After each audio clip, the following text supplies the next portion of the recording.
Romania. No other place in the world has inspired so much Gothic terror.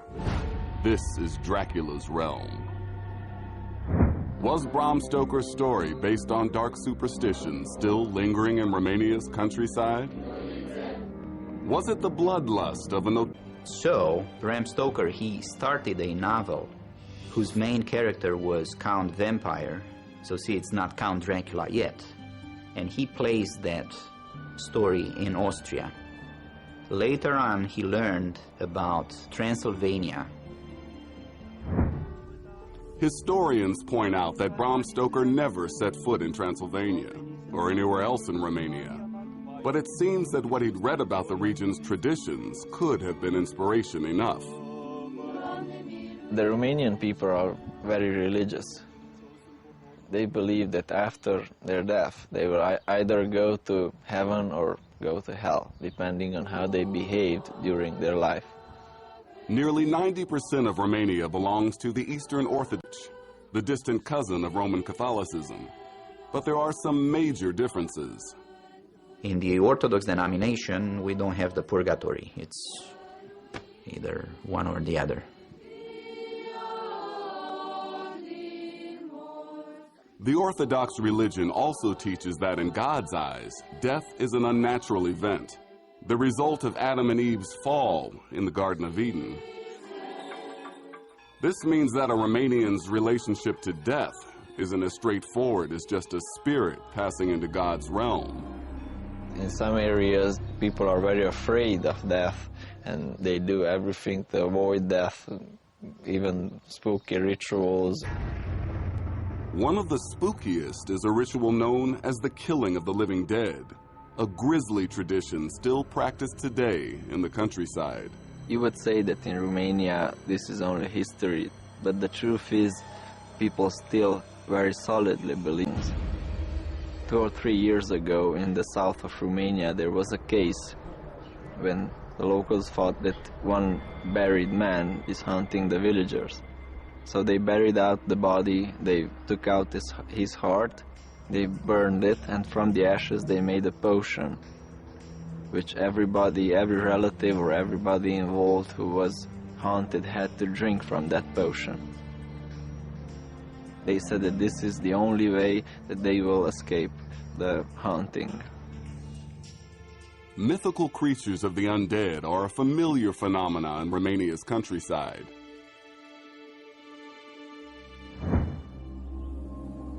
According to Romanian tradition, a corpse will not decay until the body's mysterious Romanian prince.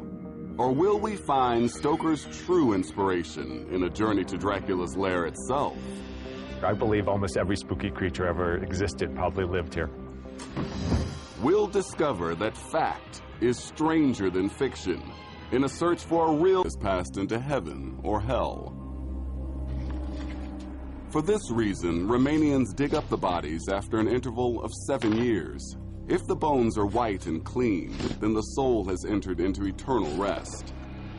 But if decomposition is not complete, it's believed that the soul has been trapped on Earth, becoming a ghostly, vampire-like creature known as a strigoi.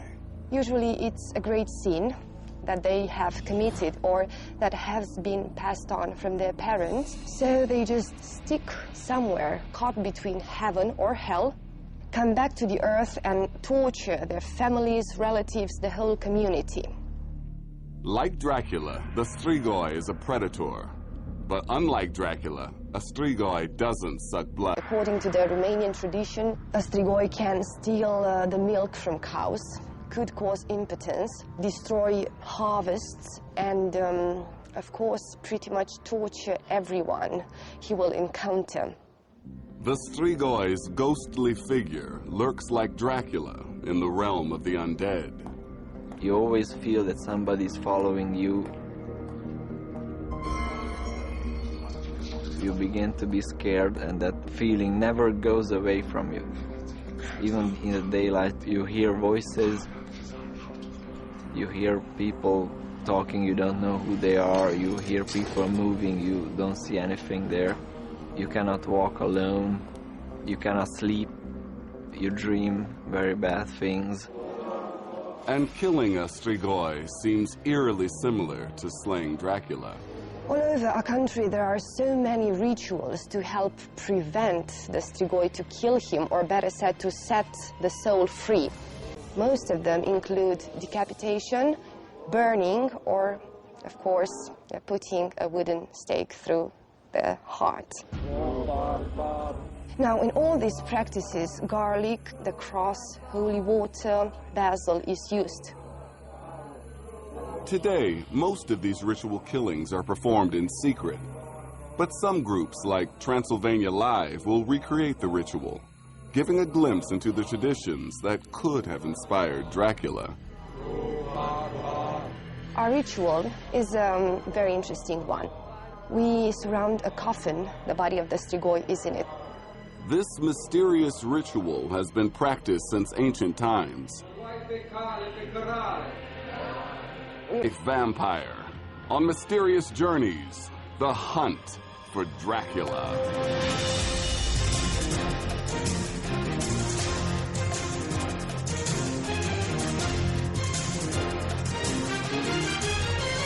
An old chanting, and the words belong to ancient Romanian. They do not make too much sense nowadays for us.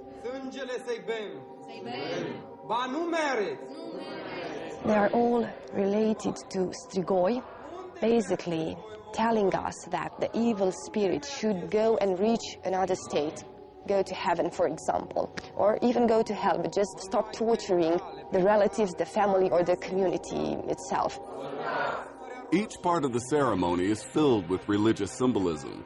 The group walks around the corpse 3 times to symbolize the Father, Son, and Holy Spirit, and candles are lit to guide the soul to the light. But killing a strigoi also requires some holy ingredients, the same ingredients that can harm Dracula. We sprinkle the body with holy water using basil, which is very important.